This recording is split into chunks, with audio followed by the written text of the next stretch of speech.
आज हम लोग सिंधु घाटी सभ्यता की बात करते हैं। तो यह सभ्यता सिंधु नदी के तट पर मिली थी, इसीलिए इसे सिंधु घाटी सभ्यता कहते हैं। और इसकी सबसे पहली जानकारी हड़प्पा की खुदाई से प्राप्त हुई थी, इसीलिए इसे हड़प्पा संस्कृति भी कहते हैं, हड़प्पा सभ्यता भी कहते हैं। तो कहने का मतलब है कि यह सभ्यता सिंधु घाटी के तट पर मिली थी, इसीलिए इसे सिंधु घाटी सभ्यता। और इसकी सबसे पहले जानकारी हड़प्पा की खुदाई से हुई थी, इसीलिए हड़प्पा सभ्यता भी कहते हैं, जिसका विकास 2500 ईस्वी पूर्व से 1700 ईस्वी पूर्व माना जाता है। और सिंधु घाटी सभ्यता विश्व की सबसे पहली शहरी सभ्यता थी। ये भी क्वेश्चन पूछता है कि विश्व की सबसे पहली शहरी सभ्यता कौन थी, तो सिंधु घाटी सभ्यता। चार्ल्स मैसन ने सर्वप्रथम 1826 ईस्वी में इसकी जानकारी दी थी। चार्ल्स मैसन था जो कि सबसे पहले 1826 ईस्वी में इसकी जानकारी दी थी। और 1921 ईस्वी में तत्कालीन भारतीय पुरातत्व 1921 ईस्वी में भारतीय तत्कालीन पुरातत्व सर्वेक्षण विभाग ने महानिर्देशक के जॉन मार्शल के समय राय बहादुर शाहनी ने हड़प्पा की खोज की थी। राय बहादुर शाहनी जो था जॉन मार्शल के समय इसका क्या किया था, खोज किया था। ये हड़प्पा की संस्कृति है ना। तो ये आपका सिंधु घाटी सभ्यता जो है आपका क्या है, इसी को हम लोग हड़प्पा सभ्यता भी कहते हैं, है ना। ये हम लोग पिछले वीडियो में देखे थे, थोड़ा सा देखिए बता रहे हैं कि लिपि से परिचित थे तो थे पर पढ़ी नहीं जा सकती। ये सब हड़प्पा और सिंधु सभ्यता पढ़ा जाना था, जो कि आग ऐतिहासिक काल की बात थी। इतिहास के दूसरे चरण आग ऐतिहासिक काल की बात थी। और इस लिपि में हम लोग हड़प्पा या सिंधु सभ्यता के बारे में जानकारी प्राप्त करते हैं, है ना।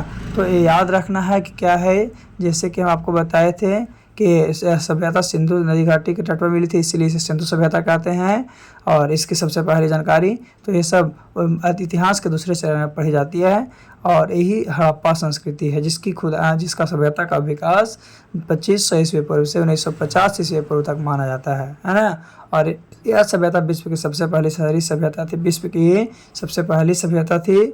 और चार्ल्स मैसन ने सर्वप्रथम 1826 ईस्वी में इसकी जानकारी दी थी। वही 1921 ईस्वी में तत्कालीन भारतीय पुरातत्व सर्वेक्षण विभाग के महानिर्देशक सर जॉन मार्शल के समय राय बहादुर दयाराम साहनी ने हड़प्पा की खोज की थी। किसकी, हड़प्पा की खोज की थी सिंधु घाटी सभ्यता के बारे में। सिंधु घाटी सभ्यता के बारे में इसकी खोज की गई थी। तो याद रखना है कि सिंधु घाटी सभ्यता जो इतिहास का दूसरा भाग है और दूसरे भाग के इसको हम लोग पढ़ते हैं।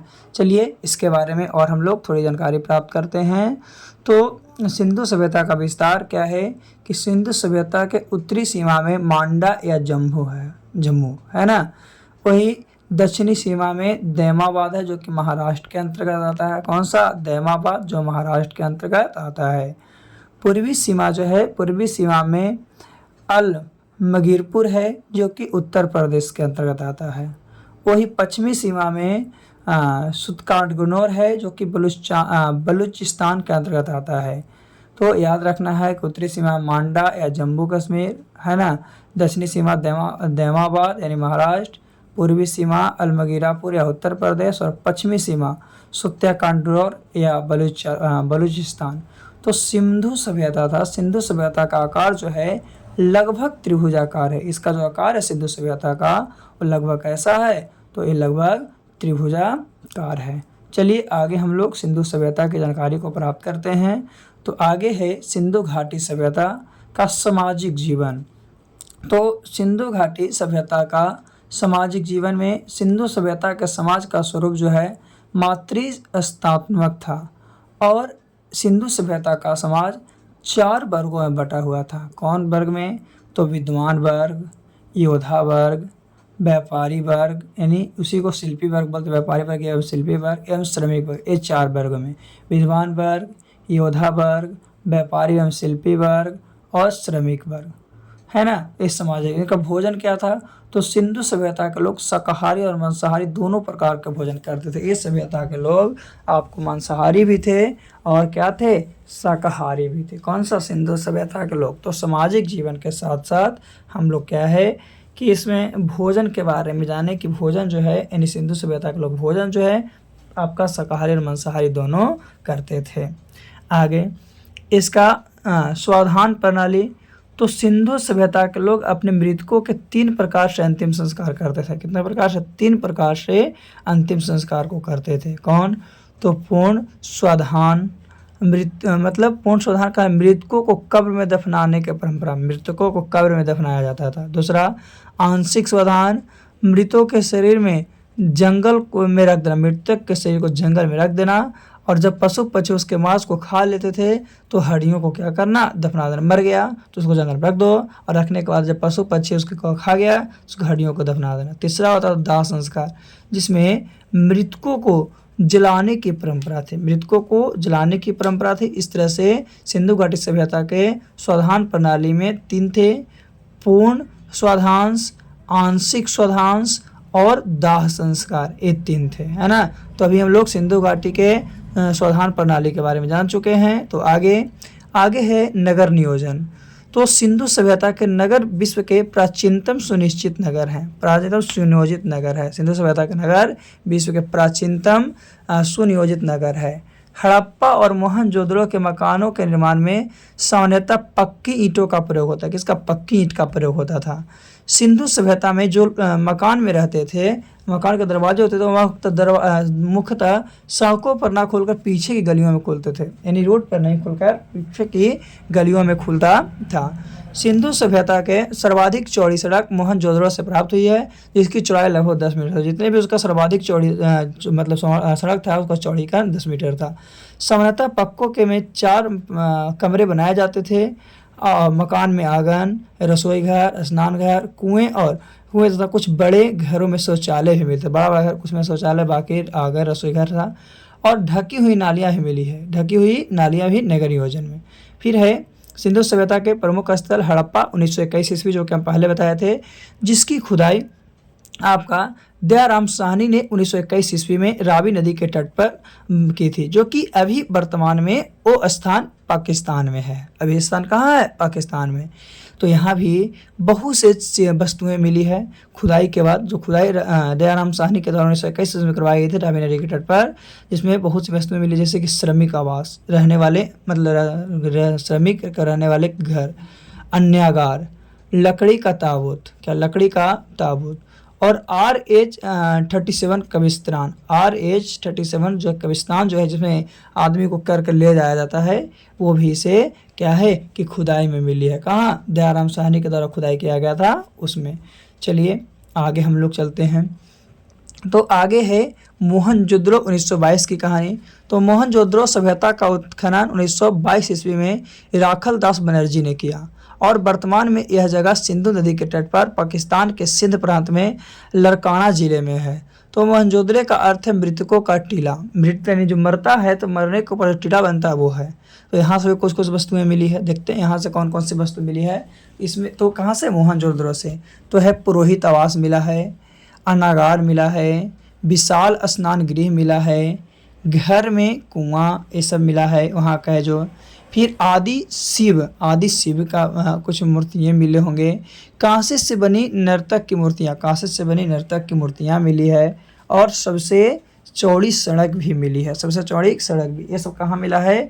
तो मोहनजोदड़ो को 1922 की खुदाई में मिला है, जो कि राखल दास बनर्जी ने किया था, जो वर्तमान में का पाकिस्तान में है। आगे मोहनजोदड़ो के बाद चनहुद्रो जो है, इसकी खुदाई आपका गोपाल मजुमदार ने की थी, और वर्तमान में यह सिंधु नदी के तट पर पाकिस्तान में, भी पाकिस्तान में ही है वर्तमान में, है ना। और यह एक ऐसा शहर है जो दुर्ग रहित है, और यह औद्योगिक, दुर्ग रहित कहने का मतलब होता है कि एक शहर है तो उसके चारों तरफ से बाउंड्री मारा हुआ है, वही आपका दुर्ग रहित होता है। तो दुर्ग रहित आपका शहर है और औद्योगिक शहर है। यहाँ से भी निम्न वस्तुएं मिली है, जैसे लिपस्टिक, शीशा, लिपस्टिक हो गया, शीशा हो गया, मनके और गुड़िया। इसके अलावा कुत्ते और बिल्ली के पैरों के निशान, कुत्ते और बिल्ली के पैरों के निशान भी यहाँ से मिली है। कहाँ से? चनहुद्रो से, जिसकी खुदाई गोपाल मजुमदार ने करवाई थी, और वो भी अभी तत्काल में कहाँ में है? तो पाकिस्तान में। कहाँ में है?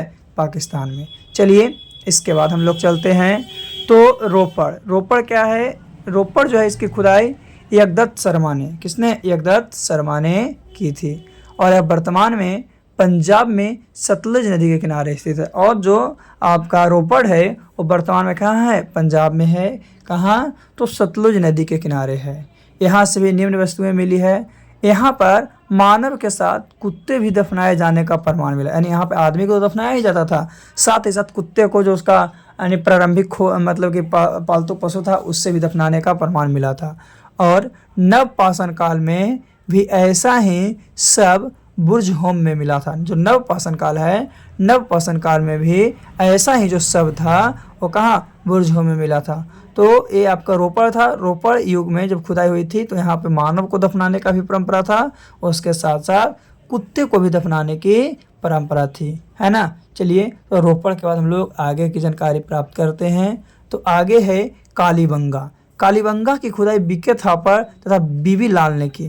जो आप कालीबंगा जिसे खुदाई बीके थापर एवं बीबी लाल ने की थी, जो वर्तमान में राजस्थान में घग्गर नदी के किनारे स्थित है। और कालीबंगा का अर्थ होता है काली मिट्टी की चूड़ी। कालीबंगा का अर्थ क्या था? काली मिट्टी की चूड़ी। तो यहाँ से कौन कौन सी वस्तुएं मिली है? कालीबंगा से कौन कौन सी वस्तुएं मिली है? तो सबसे पहले हल से जुते हुए खेत के निशान, हल से जुता हुआ खेत के निशान मिला है। अलंकृत ईंट मिले हैं, हवन कुंड मिले हैं और चूड़ी मिले हैं। और क्या मिले हैं? चूड़ी मिले हैं। तो ये सब कहाँ? कालीबंगा से। तो पूछेगा कालीबंगा खुदाई तो बीके थापड़ एवं बीबी लाल ने की थी। बीके थापड़ के साथ साथ बीबी लाल ने किया था, जो कि वर्तमान में भी राजस्थान में घग्गर नदी के किनारे स्थित है। कौन सा नदी? घग्गर नदी के किनारे स्थित है ना। फिर कालीबंगा, कालीबंगा का अर्थ होता है मिट्टी की चूड़ी। चलिए आगे हम लोग चलते हैं। कालीबंगा के आगे क्या है? तो आगे है धौलावीरा। धौलावीरा क्या है? तो धौलावीरा जो जगह था, स्थल था, इसकी खुदाई रविंद्र श्री बिष्ट ने की थी। कौन? धौलावीरा की खुदाई आपका रविंद्र श्री बिष्ट ने की थी। और यहाँ से निम्नलिखित वस्तु में सबसे पहले स्टेडियम मिला। क्या? स्टेडियम। स्टेडियम तो जानते हैं किसको कहते हैं? जहाँ पे खेल कूद का आयोजन किया जाता है ना। तो धौलावीरा में आपको खुदाई के उपरांत, किसके उपरांत? खुदाई के उपरांत जो है आपका क्या मिला है? स्टेडियम मिला। चलिए, धौलावीरा के बाद आगे तो आगे है लोथल। लोथल क्या है? तो लोथल जो है सभ्यता का उत्खनन, लोथल भी स्थल है जहाँ पे लोथल सभ्यता का उत्खनन जो है आपका S.R. राव ने भोगवा नदी के किनारे अहमदाबाद गुजरात में करवाया था। अहमदाबाद गुजरात में कहा करवाया था, जहाँ क्या मिला? तो यहाँ से सिंधु सभ्यता का बंदरगाह मिला है। और यहाँ घर के दरवाजे सड़कें की ओर मिले हैं, जैसे कि उस समाज में था क्या कि पीछे, लेकिन इसमें आगे मिले हैं। चलिए अब कुछ तथ्य को जानते हैं, कुछ महत्वपूर्ण तथ्य, अन्य महत्वपूर्ण तथ्य के बारे में। तो सिंधु सभ्यता को हड़प्पा सभ्यता, सैंधव सभ्यता या कांस्य युग सभ्यता भी कहते हैं, है ना। सिंधु सभ्यता की लिपि भाव चित्रात्मक थी, जो कि दाएं से बाएं और लिखी जाती थी और अभी तक पढ़ी नहीं जा सकी, अभी तक इसको पढ़ा नहीं जा सका है। फिर सैंधवाकाशी विश्व में कपास के प्रथम उत्पादक थे, इसीलिए यूनानियों ने कपास के नाम सिंडोन रखा था और इसका अर्थ है सैंधवासियों की उपज। फिर है सिंधु घाटी सभ्यता के लोग कृषि भी करते थे, पशुपालन भी करते थे, परंतु उसका मुख्य व्यवसाय व्यापार था, सबसे ज़्यादा वो व्यापार करते थे। फिर है कि जो सभ्यता के लोग माप तौल से परिचित थे, ये सभ्यता के लोग जो हैं सिंधु सभ्यता के लोग माप तौल से क्या थे? परिचित थे। ये सब लोग माप तौल के बारे में जानते थे, ये सब लोग जो हैं माप तौल के बारे में जानते थे। तो अभी हम लोग इतने महत्वपूर्ण तथ्य को बारे में जाने हैं, थोड़ी सी और हम लोग इसके बारे में जानते हैं। तो सिंधु सभ्यता के लोग लोहे से परिचित नहीं थे और हड़प्पा में मिट्टी के बर्तनों में सभ्यता लाल रंग का उपयोग होता था। मिट्टी के बर्तन में किसका? लाल रंग का उपयोग होता था। हड़प्पा सभ्यता के मोहरों में बहुत से जानवरों के चित्र मिले पर शेर के चित्र नहीं मिले हैं। वही हड़प्पा सभ्यता मोहरों में सिलखड़ी का इस्तेमाल मुख्य रूप से किया गया था। तो एक कहानी आपका आज था सिंधु सभ्यता का, जिसके बारे में हम लोग जान चुके हैं। तो अगले दिन हम लोग फिर किसी वीडियो के साथ पुनः मिलते हैं, है ना। तो आज का टॉपिक था आपका सिंधु घाटी सभ्यता, यानी सिंधु सभ्यता के लोग और उसके बारे में हम लोग को जानकारी प्राप्त हो गई है। तो अब हम लोग अगले वीडियो में पुनः मिलते हैं। तो आज के लिए इतना ही काफ़ी है। फिर से हम लोग अगले वीडियो में किसी न किसी टॉपिक के साथ मिलेंगे जो कि आपके लिए बहुत ज़रूरी होगा।